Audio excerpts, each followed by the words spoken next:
Hello আসসালামু আলাইকুম computer পার্কের ছোট্ট একটা ভিডিওতে আপনাদেরকে জানাই সাদর আমন্ত্রণ। সো আজকে একটা খুব সুন্দর একটা বিষয় আপনাদের সাথে আলোচনা করব। সেটা হচ্ছে এই যে দেখছেন যেগুলো কিন্তু এই যে মিনি ল্যাপটপ নোটবুক যাকে বলে, এই স্যামসাংয়ের N143।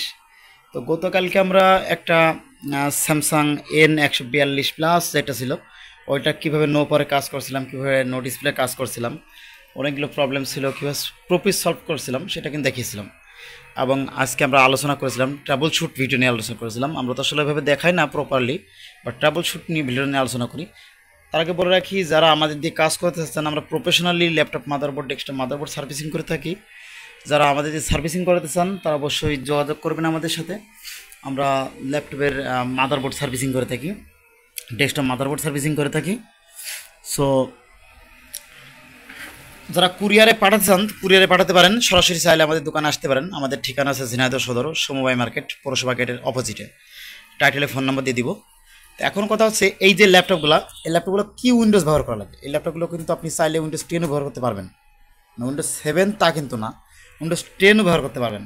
কিন্তু কথা হচ্ছে কত বিট ইউজ করবেন। অনেকে বলে যে ভাই উইন্ডোজ দিচ্ছি, উইন্ডোজ ছেড়ে দেয়, উইন্ডোজ দিচ্ছি, উইন্ডোজ ছেড়ে দেয়, কারণটা কি? ভাই এটা আসলে 32 বিট অপারেটিং সিস্টেম আপনাকে সেট আপ করতে হবে, তাছাড়া এটা হবে না। 32 বিট অপারেটিং সিস্টেম ছাড়া এটা হবে না। উইন্ডোজ 10 দেন, উইন্ডোজ 8 দেন বা উইন্ডোজ 7 দেন, যেটা দেন না কেন 32 বিট অপারেটিং সিস্টেম লাগবে আপনার।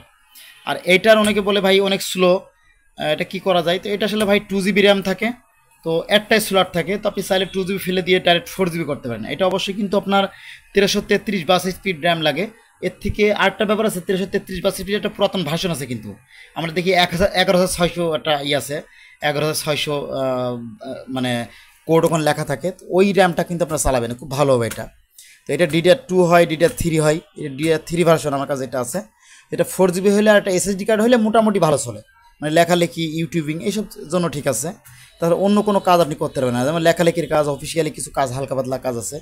তো কেউ যদি বলেন ফটোশপ বা ছোটোখাটো কোনো কিছু করবেন, ভাই এরকম কিছু করতে পারবেন না। জাস্ট নর্মাল ইউটিউবিং হয়তো বা স্লো কাজ করে, বাট ইউটিউবিং অথবা লেখালেখি এগুলো টোটালি ভালোভাবে করতে পারবেন, কোনো সমস্যা হবে না।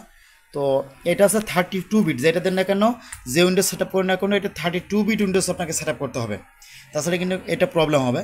তো এরকম আমাদের কাছে কিন্তু অ্যাভেলেবেল অনেক ল্যাপটপ আসে, ঠিক আছে। আমরা কিন্তু এগুলো প্রপার সার্ভিস করে থাকি, আমরা প্রফেশনালি ল্যাপটপ সার্ভিসিং কাজ করে থাকি। আগে এক সময় আমি নিজে হচ্ছে মাল্টিপ্ল্যান সেন্টারে কাজ করতাম, এলিফ্যান্ট রোড। এটা আমাদের এলিফ্যান্ট রোডে মাল্টিপ্ল্যান সেন্টারে 8তলা 9তলা 10তলা 7তলা, এরা আমাকে সবাই মোটামুটি আমার নাম সহ ভালো করে চিনে এবং সুনাম আছে আমার ওখানে ইনশাল্লাহ। তো যারা নতুন আছেন আমাদের চ্যানেলে, অবশ্যই আমাদের চ্যানেলটি সাবস্ক্রাইব করে রাখবেন এবং লাইক করে আমাদেরকে একটু উৎসাহিত করবেন। প্লাস হইতেছে কী ধরনের ভিডিও চাচ্ছেন কমেন্ট করে জানাবেন, শেয়ার করে সবাই দেখার সুযোগ করে দেবেন। একটা প্রপার জায়গায় ভালো একটা ল্যাপটপ সার্ভিসিং করতে হলে আমাদের কাছে আসতে পারেন। আল্লাহ হাফেজ।